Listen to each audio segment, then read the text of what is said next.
It's March 16th, 1792, and another remarkable event is about to be uncovered by Arion, Rebecca, and Olly, the Retrospectors. Picture it, a glamorous masked ball at an opera house in 18th century Stockholm. Royals, aristocrats, dancers, and military officers mingling in their elaborate costumes, but little do they know an assassin lurks in their midst. Moments later, a shot rings out, fatally wounding the reigning king, Gustav III, although he wouldn't die for another 13 days. I must say, I have respect for where this took place, because if you really felt that you had to kill a monarch, and if for whatever reason you were thinking, I'm going to do it at a big party with lots of people around, then at least you'd make sure it was a masked ball, right? Yeah, it was something that the conspirators had been waiting for, the perfect opportunity to kill Gustav. And there really aren't any more perfect opportunities than an event at which everyone's walking around in disguise, except the king. I mean, this is what's incredible about it. He was wearing sort of fancy dress, but a costume that included a giant cross over his chest, so everyone knew where he was at all times. And where to aim. Basically, yeah. Although they shot him in the back, didn't they? Not the front. That's true. So, Yeah, so the shot was fired by Jakob Johan Ankerstrom, who is a military officer from a noble background, although he was side by side with another conspirator, Count Ribbing, and there was speculation that he might actually have pulled the trigger. But anyway, as the king emerged from the foyer onto the crowded stage, wearing his cape, his mask, his tricorn hat, his gigantic X across the chest, his massive bullseye. he turned around to speak to the person behind him, and Ankerstrom, who was right behind him with the gun pressed up against his back through his coat pocket, pulled the trigger, so the bullet ended up going in at a kind of strange angle. But what happened was that Ankerstrom had obviously, he'd shot him at point blank range, expected him to sort of crumple to the ground, and instead he apparently just shouted, "Ow!" and remained standing. And so in a panic, Ankerstrom dropped his weapon on the floor and ran away, tried to mingle in with the rest of the crowd, which he actually did successfully. He wasn't actually arrested until the following day because they recovered the weapon and they were able to get a local gunsmith to identify it as his. It is bizarre, that detail that's recorded of the king kind of twitching and going, ow, without falling over.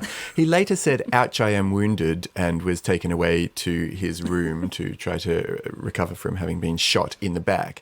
But meanwhile, back at the Royal Opera House, the exits were all completely sealed, and the police then started to interview people to see who had done it. But Ankerstrom was actually arrested the following morning and immediately confessed to the murder, although he denied the conspiracy until he was told that his co-conspirators had confessed in full. Okay, so let's talk about why you might want to shoot King Gustav III of Sweden. Because you might just look at the year 1792 and think, aha, stuff going on in France, stuff going on in America. This must be part of that, part of this wave of, the people rising up against their leaders. But no, in this case, and it is quite hard to get your head around because you have to imagine the monarchy as being the voice of the people. But in this case, Gustav III was what was known as an enlightened despot. So see also Frederick II of Russia, Joseph II of Austria, Catherine the Great. The idea being the Enlightenment's happening across Europe. I've swatted up on my philosophy. I believe in the powers of the people, but I also believe that there should be an absolute monarch. I, as the new monarch, want to represent the people. And in his maiden speech to the Swedish Parliament, the Riksdag, he announced himself as the first citizen of a free people. And actually the idea was that he would emancipate Catholics and Jews. He would stop the nobles from running absolutely everything. And it's the nobility that were in a conspiracy to pop him off. Yeah, the Riksdag, the Swedish parliament, at the time was completely dominated by the nobility, and they also had a stranglehold on lots of positions of power, and there were big portions of land which could only be sold between aristocrats, so there certainly was a thirst for it. So the king was able to emerge as this kind of strange symbol of the people, and although he restricted the use of capital punishment and torture, he was a big patron of the arts. He actually established the Royal Swedish Opera and funded the Opera House, which was where his assassination ultimately took place. I mean, we're not sitting around talking about Gustav the Great the same way we do about Frederick and Catherine, so something obviously went wrong, and a big part of that was that he passed a lot of laws which basically made the parliament completely toothless. So he made himself a lot of enemies among the nobility who were used to controlling things.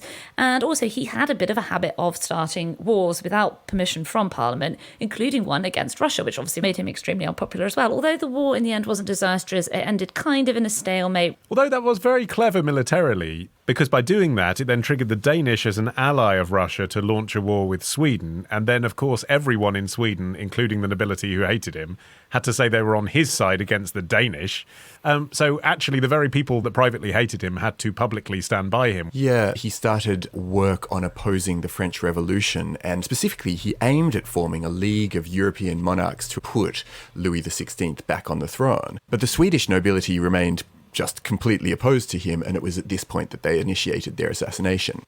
Yeah, but he almost managed to escape with his life because one of the plotters got cold feet at the last minute. So when Gustav was having a private dinner with his friends and associates before this masquerade ball, he received an anonymous note from this conspirator who'd had second thoughts, basically warning him that, quote, certain individuals exist, both in the provinces and here in the city, that only breathe hatred and revenge against you, indeed to the extreme of wanting to shorten your days through murder, which is a very vague warning, considering that he was actually a member of the conspiracy and he knew exactly what was supposed to happen.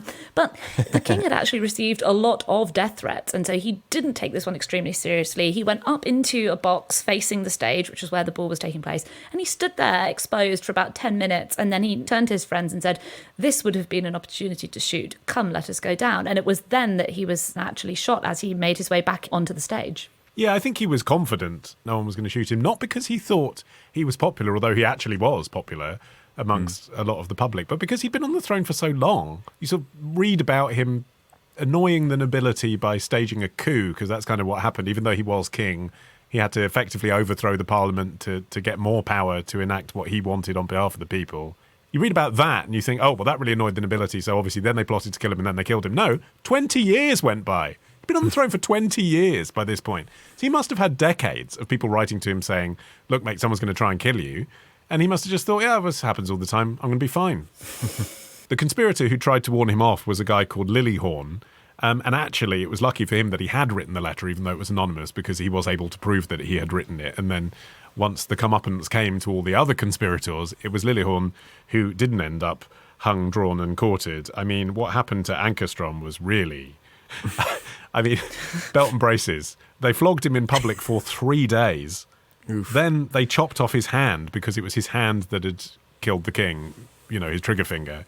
Then they executed him. Then they quartered him. Then they put him on display. None of that's fun. Pretty strong message there. Don't try and kill the king. Yeah, and the other conspirators seem to get off relatively lightly in comparison. Well, they were all nobility. That's the thing. You wouldn't want to kill too many of them if you were also nobility. One of the very weird details is the idea that it wasn't actually the gunshot that killed him, but 13 days later he went to see a surgeon called Daniel Thiel, who then treated him, and it was after this that he died very quickly. And some people have subsequently speculated that actually it was the visit to the doctor, who was also, by the way, known to be an adversary of Gustav, that did for him rather than the bullet itself. Yeah, he died of septicemia, didn't he? Yeah. Which was poisoning, possibly from the bullets and possibly from the surgeon, but not from being shot, exactly. Right. At the time, the wound was not seen as being life-threatening, hence why in the immediate aftermath he was escorted to a bedroom rather than, rushed to the nearest doctor. And he actually remained pretty lucid. He was still in charge. He received visits. He even received visits from some of the aristocrats to apologise for their opposition to him. Hey, my guy, please don't hang, draw and quarter me. Well, this is it. I mean, it didn't go very well for him because he did ultimately die, but it did go well for the Swedish monarchy, or as well as it could have done, bearing in mind what was going on in France, because he lived. Like, actually, if they'd succeeded in shooting him and then were able to go to the parliament and say, ha-ha, we've killed the king, I'm the new king, then that would be fine. But they couldn't, because that would be confessing to the crime when the guy's still alive and technically the king. So for those 13 days, he managed to build up public sympathy. The murderers couldn't claim the country because the king was still in charge. So it wasn't clean. It was a real mess for everybody concerned. But what it meant was it bought him the time to keep the monarchy alive. His teenage son ended up inheriting the throne sort of uncontested after that. One very weird little footnote was that Gustav was actually preparing to establish a settlement in the southwest coast of Australia that was scuppered by the fact that he had gone to war with Russia, which kind of took over his attention and caused him to lose focus on this other sort of madcap colonization plan. But it's just this sort of wild potential alternative history that Gustav III was planning to sponsor an equivalent venture to the Botany Bay settlement being established by the British. He could have been killed in Sydney Opera House instead. Right. Tomorrow. Here are 8 St. Patrick's Day facts that'll have you saying, I wish I knew that sooner. Ditch the ads and get a Sunday episode when you join Club Retrospectors. Subscribe now on Apple Podcasts. Part of the Acast Creator Network.